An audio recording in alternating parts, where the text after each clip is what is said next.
ለአማራ ህዝብ በሙሉ እንዲሁም ለፍትህና ለሰብአዊነት ለቆማችሁ ሁሉ በቅድሚያ እስካሁን በነበረው እንቅስቃሴ ለተሳተፋችሁ ሁሉ ላቅ ያለ ምስጋና ይገባችኋል። ድምጻችሁን በማሰማት ጊዜያችሁን በመስጠትና መድረኮቻችሁን ሁሉ ለዚህ ዓላማ በመጠቀም ላደረጋችሁት ተሳትፎ ምስጋና ይድረሳችሁ። የአማራ ዘር ማጥፋት መታሰቢያ አምሃራ ጄኖሳይድ አዌርነስ ማንት ሁለተኛ ሳምንት ላይ ደርሷል።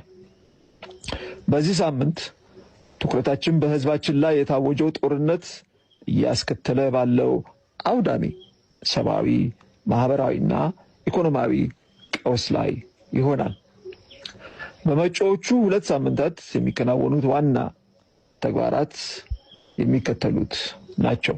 አንደኛ፣ በሶስተኛው ሳምንት ስለ ህሊና እስረኞችና ድምጻቸው ስለታፈነ ወገኖች ድምጽ የሚኮንበት ይሆናል።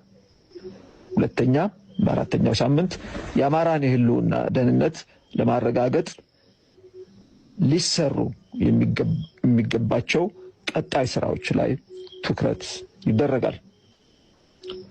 ታሪካችንን የመጻፍ ኃላፊነት የራሳችን ነው። ይህ የመጀመሪያው እንቅስቃሴ እንዲቀጥልና ይበልጥ እንዲጠናከር በአክብሮት ሁላችንም እንተባበር። በጋራ በመቆም ዓለም የፍትህ ጥሪያችንን እንዲሰማ እናድርግ። አመሰግናለሁ። እስክንድር ነጋ ከትግል ሜዳ